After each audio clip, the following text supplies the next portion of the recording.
আসসালামু আলাইকুম everyone, welcome to my Bonya's kitchen. তো আজকে আপনাদের মাঝে ভিন্ন রকমের একটি রেসিপি নিয়ে হাজির হয়ে গেলাম। আজকে আপনাদের দেখাবো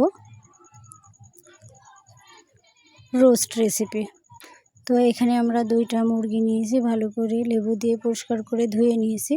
এর মধ্যে বাটা মশলা অ্যাড করে দেব 1 টেবিল চামচ জিরা বাটা, 1 টেবিল চামচ রসুন বাটা, 1 টেবিল চামচ পেঁয়াজ বাটা, 1 টেবিল চামচ আদা বাটা, 2 টেবিল চামচের একটু বেশি টক দই,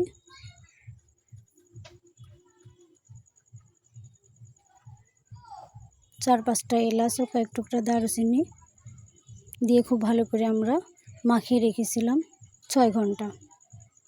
এর মধ্যে 1 চা চামচ গোলমরিচের গুঁড়ো অ্যাড করে একটু মাখিয়ে আমরা ভেজে নেব। কড়াইতে পরিমাণ মতো তেল দিয়ে মশলাটা গায়ে থেকে একটু ছাড়িয়ে আমরা ভেজে নেব। এটা খুব সিম্পলভাবে তৈরি করে আপনাদের আজকে দেখাবো, ঘরোয়া পদ্ধতিতে সামান্য উপকরণ দিয়ে। তো খুব বেশি এটা ভাজা যাবে না, একটু লালচে করে উল্টে পাল্টে আমরা ভেজে নেব।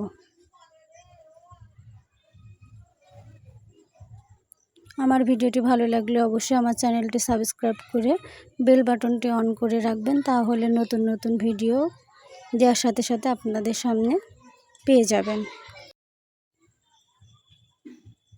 একটু উল্টে পাল্টে আমরা ভেজে তুলে নেব। 2টা বেছে আমরা আজকের এই মুরগিগুলো ভেজে নিব। আপনারা চাইলে মশলাটা মাখানোর সময় একটু ঝালের গুঁড়ো অ্যাড করে ভেজে নিতে পারেন, তাহলে কালারটা সুন্দর আসবে, ঝাল ঝাল হবে। আর বিয়েবাড়ির রোস্টের মতো রান্না করতে গেলে আমার এই পদ্ধতিতে রান্না করবেন। অনেকে এই রোস্টটা শুধু লবণ লেবু দিয়ে মাখিয়ে ভেজে নিয়ে তারপর একবারে মশলার সঙ্গে কষিয়ে নেন। তো মশলা দিয়ে যদি 6-7 ঘন্টা ম্যারিনেট করে রাখার পরে এই রোস্টটা ভেজে রান্না করেন, তাহলে সেটা সব থেকে বেশি টেস্টি হবে।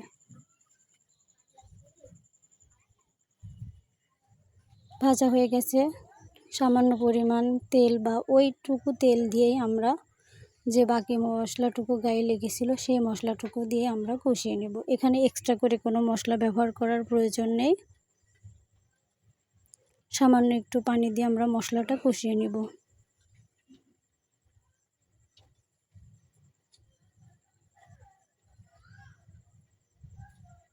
এভাবে রোস্টটা করলে পোলাওর সাথে খেতে সব থেকে ভালো লাগে এবং সাদা ভাত দিয়েও ভালো লাগে। ভেজে রাখা মুরগিগুলো আমরা দিয়ে একটু বলক তুলে নেব।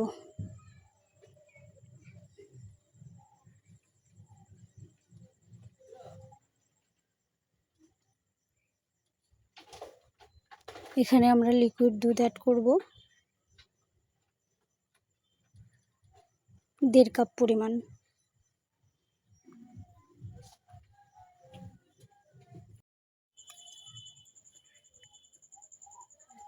দুধ অ্যাড করে আমরা একটু জাল করে নেব।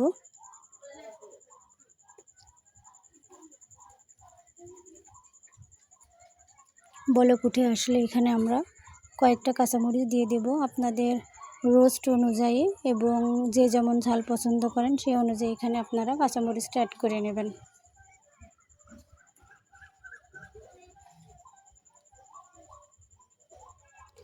এখানে ব্যালেন্সটা ঠিকঠাক রাখার জন্য আমরা 3 টেবিল চামচ চিনি অ্যাড করেছি। আপনারা এখানে একটু চেক করে নেবেন, ব্যালেন্স যতক্ষণ ঠিকঠাক না হবে চিনিটা একটু বাড়িয়ে কমিয়ে নিতে পারেন।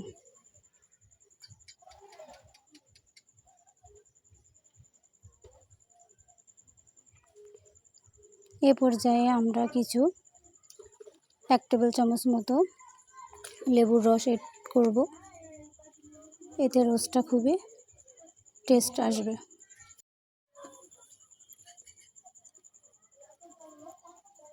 যারা ঝোল ঝোল খেতে পছন্দ করেন তারা ওইভাবে রাখতে পারেন, তবে পারফেক্টলি রোস্ট করতে গেলে ঝোলটা একদম শুকিয়ে যখন তেলটা ভেসে উঠবে তখন হয়ে যাবে। আমার রোস্টটা পারফেক্টলি হয়ে গেছে, নামিয়ে পরিবেশন করে নিয়েছি।